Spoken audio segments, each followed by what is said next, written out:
Welcome back TVK soldiers. என்னப்பா ரெடியா?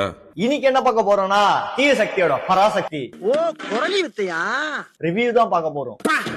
புரியுது உங்களோட மனசுல நீங்க என்ன நினைக்கிறீங்கன்றது. படம் ஒன் டைம் நம்ம வந்து பாக்குற மாதிரி தான் இருக்கு. ஆனா என்ன ஒண்ணு ஸ்லோவா இருக்கு படம். ஏண்டா நாங்களாம் படத்துக்கே போகாம பொங்கல் வந்து வீட்லயே உட்காந்துட்டு இருக்கோம். ஜனநாயகம் படம் வந்து ரிலீஸ் ஆகல. நீ மட்டும் போய் பார்த்துட்டு வந்து இப்ப வந்து கதை சொல்லிட்டு இருக்கியா? நான் எதுக்கு இந்த படம் பார்க்க போனேன்னா 3 பேரும் நல்லா தான் இருக்கு. அதாவது சிவகார்த்திகேயனோட ஜெயம் ரவியோட பர்ஃபார்மன்ஸ் நல்லா இருக்கு. அவருக்கான ரோல் அவர் சூப்பரா பண்ணிருக்காரு. என்ன இருந்தாலும் நம்ம எதிரி எந்த அளவுக்கு பலமா இருந்திருக்காப்புல அப்படின்னு பாக்கலாமா இல்லையா? ஏன்னா ஜனநாயகன் விஸ் பராசக்தி, பராசக்தி விஸ் ஜனநாயகன் இவ்வளவு நாள் ஓட்டிட்டு இருந்தானுங்க.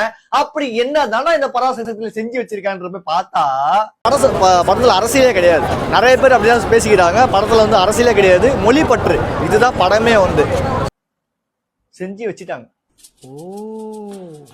நீ அப்படி வரியா? நமக்கு வந்து ஒரு 60 வருஷம் என்ன நடந்ததுன்னு தெரியாது. அந்த விஷயத்துக்கு வந்து காமிச்சிருக்காங்க. மொழிக்காக போராடி இருக்காங்க அப்படின்ற ஒரு விஷயத்த வந்து காமிச்சிருக்காங்க. சிவகார்த்திகேயனா நம்மளுக்கு என்ன மைண்ட்ல வரும்? ஒரு என்டர்டைன்மெண்டான ஒரு படம், ஒரு காமெடியான ஒரு படம், எல்லாமே இங்க இருக்கும்.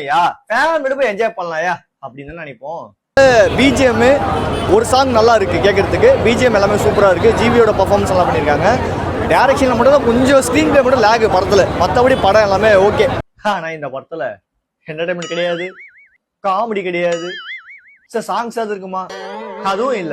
ஒரு சாங் நல்லா இருக்கு கேட்கறதுக்கு. ஏதோ ஒரு சாங் மட்டும் நல்லா இருக்கு. உனக்கு உண்மை தெரிஞ்சு போச்சு, உன்னை விடக்கூடாது. இன்னொரு பாயாசத்தை போட்டுற வேண்டியது. சரி பிஜிஎம் அது ஓகே. இத தாண்டி இந்த படத்துல கதைன்னு ஒண்ணு நல்லா இருக்கு. இல்ல நல்லா இருக்கு, ஆனா அத வந்து கரெக்டான விதமா நம்மளுக்கு சொல்லலையா?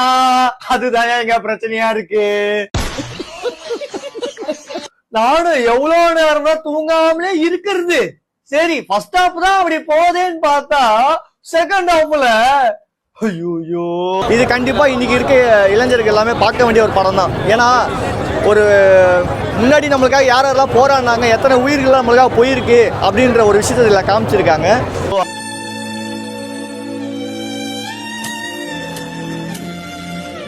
அந்த கிளைமேக்ஸ் முன்ன வரைக்கும் தூங்கிட்டேன். சொல்லப்போனா கதை வந்து 2 நிமிஷம் தான். படத்தோட கிளைமேக்ஸ் லாஸ்ட்ல ஒரு சீனே காமிச்சிருவாங்க. இதுக்கு முன்னாடி ரியாலிட்டி என்ன நடந்தது அப்படின்றத காமிச்சிருப்பாங்க. சத்தியமா தூங்கிட்டேன்யா. அதுவும் ஃபர்ஸ்ட் ஷோக்கு போயிட்டோமா. நம்ம வழக்கமா வீட்டுல 10 மணி எழுந்துப்போம். ஃபர்ஸ்ட் ஷோ 9 மணிலாம் போய் பார்த்தோன்னே ஃபர்ஸ்ட் ஹாஃப்லயே காலி. சரி செகண்ட் ஹாஃப்ல ஓரளவுக்கு நல்லா இருக்கும்னு பார்த்தா செகண்ட் ஹாஃப்ல அதுக்கு மேல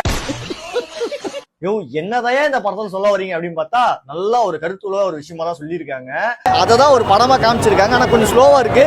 என்டர்டைன்மெண்டா பார்க்கணும்னா வராதிங்க. பட் நம்மளோட வரலாறு தெரிஞ்சுக்கணும் அப்படின்னா நீங்க வந்து பார்க்கலாம் படத்தை. ஓவரால் படம் வந்து பார்க்கலாமா அப்படின்னு கேட்டீங்கன்னாக்கா ஃபேமிலியோட போய் பார்க்கலாம். என்டர்டைன்மெண்டா போய் பார்க்கணும் அப்படின்னு நினைச்சீங்கன்னா சத்தியமா போவாதீங்க. படம் வெரி ஒஸ்டா இருக்கும். உங்களுக்கு இது பிடிக்காது. சிவகார்த்தியின் படம் மாதிரி இது இருக்குமான்னு கேட்டீங்கன்னா அதுக்கு வாய்ப்பே கிடையாது.